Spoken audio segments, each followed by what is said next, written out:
Καλημέρα. Καλημέρα. Πού θα μας πας? Ετοιμαζόμαστε για μια ωραία ξενάγηση γύρω-γύρω στα Λιχαδονήσια. Για να δείτε και φώκες, πιστεύουμε να δείτε και φώκες, να δείτε και τον οικισμό τον παλιό. Να δείτε και ένα ναυάγιο. Ωραία. Και άλλα πολλά. Οπότε στην πορεία μας τα λες. Ναι. Το καπέλο μετά θα το φορέσετε και εσείς να βγάλετε φωτογραφία. Ωραία. Κάτσε να τους πάρουμε λίγο λεπτά για να φύγουμε. Να τους πάρουμε, έχει πρόβλημα? Όχι, εσείς μια χαρά. Κύριε, κάμερα καθίστε από εδώ λέει. Μπορείτε, το θέλετε να κάτσετε από εδώ? Ναι.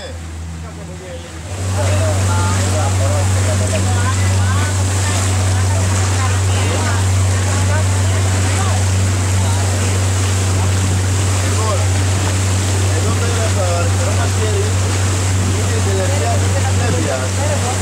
Εδώ πέρα, ναι. This is last Εύβοια.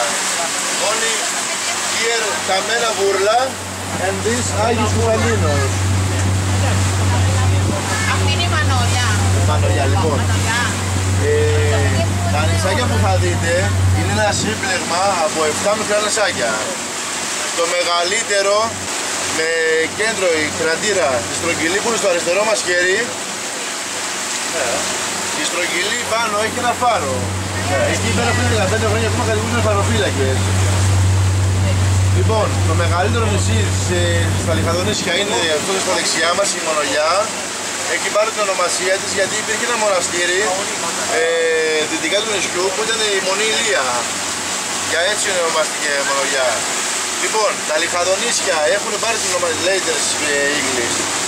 έχουν πάρει την ονομασία τους γιατί όπως γράφει ο μύθος, εδώ πέρα ζούσε ο Ηρακλής με τη γυναίκα του τη Διάνυρα και τον Λίχα και νόμιζε η γυναίκα του ότι ο Ηρακλής την απαντούσε και η γυναίκα του έβαλε τον Λίχα να του βάλει ένα μολυσμένο χιτώνα με το αίμα του κεντάβρου πάνω του και μετά από φρικτούς πόνους ο Ηρακλής που είχε βγάζει το χιτώνα και έπιασε τον Ηρακλή και τον πέταξε στη θάλασσα και μετά ο Ποσειδώνας τον έκανε βουνό από ηφαίστειο και εδώ πέρα είναι το σώμα του και εκεί είναι το κεφάλι του.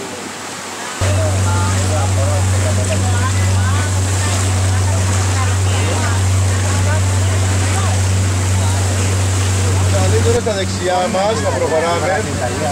Μένανε εδώ πέρα 3 οικογένειες. Ήταν όλοι μαζί, ναι. Όλοι μαζί ήταν 20-25 άτομα. Οι τελευταίοι κάτοικοι από εδώ φύγαν το 1964. Φύγανε γιατί τα παιδιά τους είχαν μεγαλώσει, έπρεπε να πάνε σχολείο. Εδώ πέρα δεν είχαν νερό, δεν είχαν ρεύμα, δεν είχαν ίντερνετ. Είναι βασικό το ίντερνετ. Και έτσι φύγανε. Όπως θα δείτε στο μεγάλο κτίριο από κάτω, έχουν κάνει υδροροές και κεραμίδια από κάτω για να μαζεύουν το νερό της βροχής. Το είχαν σκάσει πριν 20 χρόνια από την Αλόνισο και έχουν εγκατασταθεί εδώ πέρα γιατί έχουν βρει φαγητό. Λοιπόν, η μία φώκια θέλει 15 κιλά τροφή την ημέρα γιατί τρώει ψάρια, τρώει χταποδάκια, τρώει καλαμάρια, ό,τι βρει. Το βάρος τους μπορεί να πάνε μέχρι 350 κιλά. Δεν είναι, αυτή είναι η πίσω καινούρια. Το βάρος μπορεί να πάνε μέχρι 350 κιλά το αρσενικό και μέχρι 300 το θηλυκό. Γεννάνε μία φορά στα 2 χρόνια και ζουν η μία φώκια μπορεί να ζήσει μέχρι 40.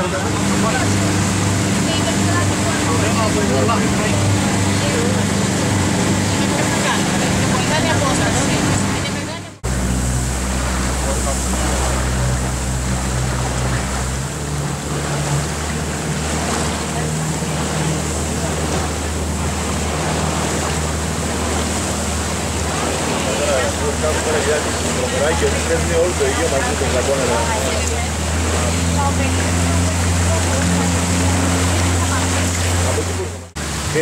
Έχει πάρα πολλά ρεύματα όπως είναι στη Χαλκίδα.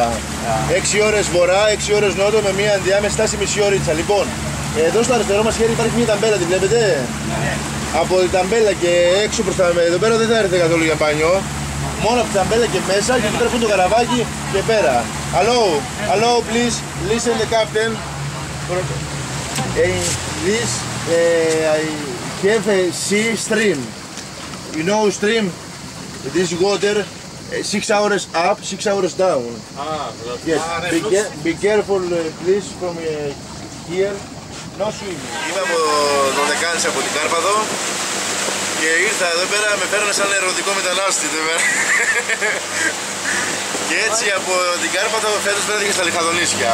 Μιχάλης το επίθετο. Καφετζής. Μιχάλης Καφετζής. Ευχαριστούμε πάρα πολύ, ήσουν πολύ καλός. Εμείς ευχαριστούμε που ήρθατε μαζί μας. Σας εύχομαι να περάσετε το υπόλοιπο της ημέρας τέλεια. Και ό,τι χρειαστείτε θα είμαστε εδώ πέρα για εσάς. Παίρνει μιμίσκι, θα σου φέρω γαλτσου, μην... Ωραία, ναι. Αυτό δεν το μεγάλο. Αυτό, έτοιμο. Ωραία, εντάξει, έτοιμος, εντάξει. Τέλος. Περιμένετε λίγο να τα σιώσει. Ωραία, είμαστε έτοιμοι. Είμαστε έτοιμοι. Καλά περάστε. Γεια σας. Γεια σου, Λεβετήπο. Έγινε, τα λέμε μετά. Έλα.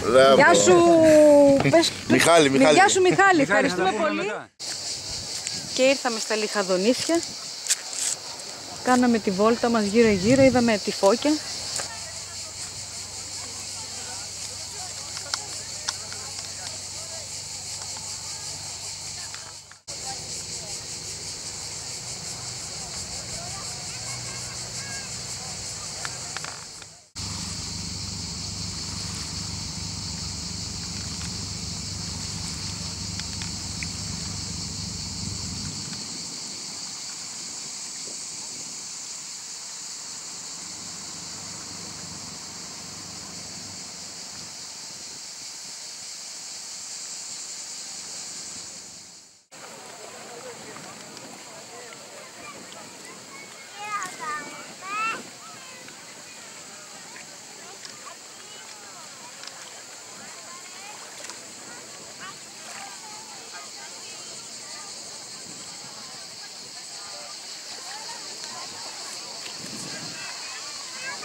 Flavor.